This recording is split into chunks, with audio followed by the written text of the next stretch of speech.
4 से 10 जून 2026 के इस सप्ताह में ग्रहों की चाल अर्थात गोचर के कारण मीन राशि के जातकों के लिए क्या महत्वपूर्ण होगा, दूरगामी परिणाम क्या होगा।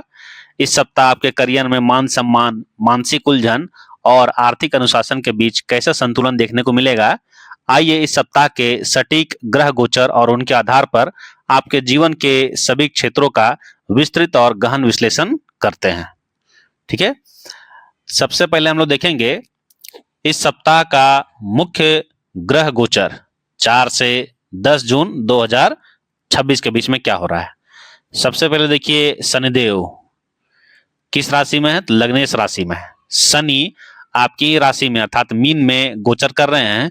यह आपकी 7.5 का दौर है जो आपको अत्यंत अनुशासित, गंभीर और कड़ी मेहनत करने के लिए मजबूर करेगा।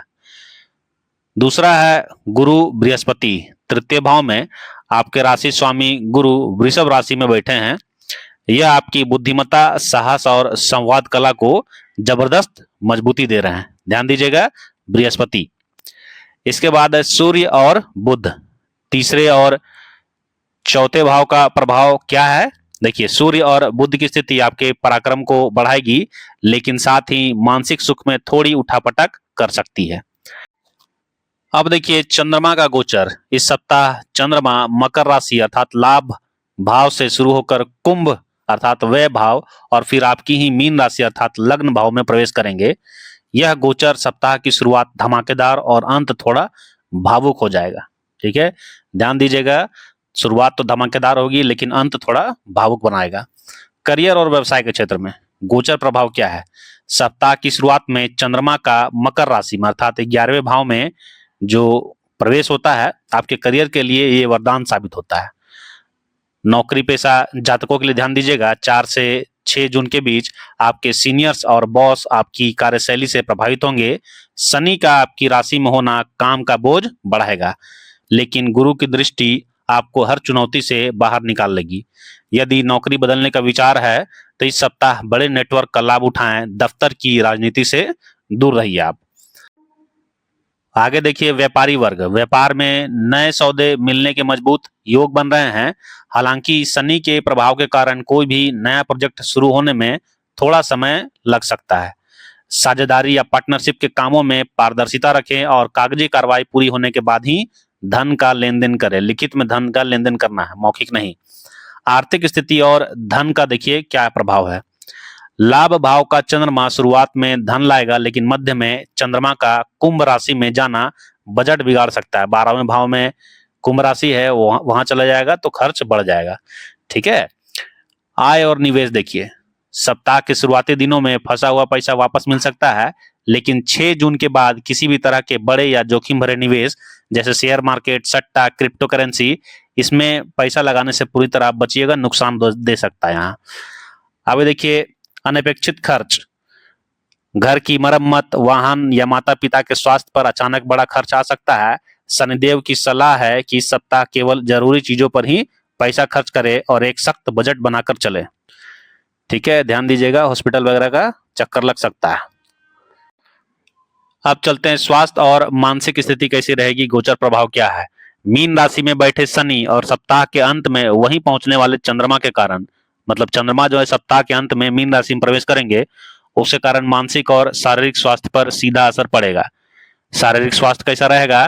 पैरों में दर्द, जोड़ों की समस्या या पुरानी हड्डियों की बीमारी इस सप्ताह दोबारा उभर सकती है। ध्यान दीजिएगा, पुराना दर्द उखड़ सकता है। काम की अधिकता के कारण शारीरिक थकान चरम पर रहेगी। मानसिक स्वास्थ्य कैसा रहेगा।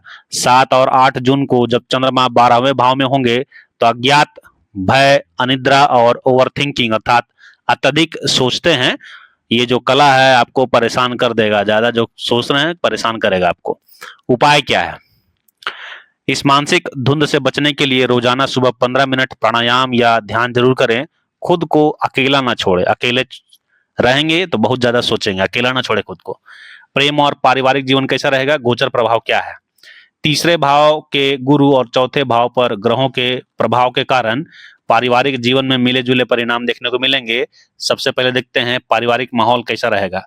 परिवार में आपकी बातों को वजन दिया जाएगा। भाइयों और मित्रों का पूरा सहयोग मिलेगा। हालांकि सप्ताह के उत्तरार्ध में, मतलब जब सप्ताह खत्म होगा तो उत्तरार्ध में माता के स्वास्थ्य का विशेष ध्यान रखना होगा। देखिएगा, माता की ओर से स्वास्थ्य खराब हो सकता है, घर में किसी बात को लेकर वैचारिक मतभेद हो सकता है, आपको शांत रहना है। यहाँ लव लाइफ कैसा रहेगा? प्रेम संबंधों के लिए 9 और 10 जून का समय सबसे खूबसूरत रहेगा।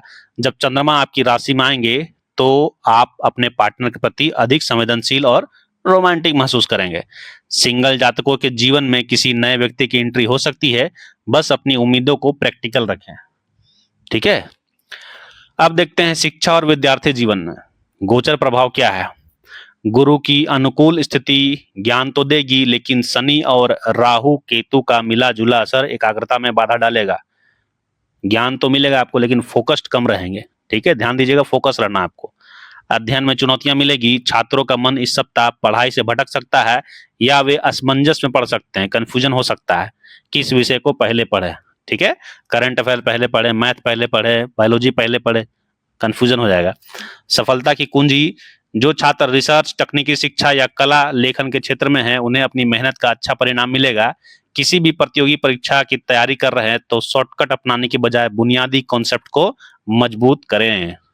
ठीक है, अब देखते हैं ग्रहों के अनुसार इस सप्ताह के विशेष दिन कौन कौन से हैं। ठीक है, 4, 5 और 6 जून चंद्रमा जो है आपके 11वें भाव में रहेंगे। ध्यान दीजिएगा, 4, 5 और 6 जून, आज, कल और परसों महालाभ के दिन ये जो है अटके काम पूरे होंगे, धन लाभ होगा और समाज में मान प्रतिष्ठा बढ़ेगी। 7 और 8 जून को चंद्रमा 12वें भाव में प्रवेश करेंगे। भारी खर्च होगा, मानसिक तनाव का दिन है। इस समय कोई भी बड़ा आर्थिक या व्यवसायिक निर्णय न ले, सेहत का ध्यान रखें। ध्यान दीजिएगा, 7 और 8 जून को होगा ये। फिर 9 और 10 जून को क्या होगा? चंद्रमा लग्न भाव में रहेंगे, राहत और नवीनता का दिन है। मानसिक शांति लौटेगी, प्रेम संबंधों में मधुरता आएगी, रचनात्मक कार्यों में सफलता मिलेगी, क्रिएटिव कार्य में सफलता मिलेगी।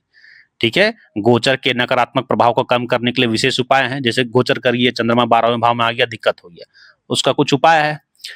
पहला है शनि की शांति के लिए हर शनिवार की शाम को पीपल के पेड़ के नीचे सरसों के तेल का दीपक जलाएं और ओम शन शनिचराय नमः मंत्र का जाप करें। ठीक है, हर सैटरडे को।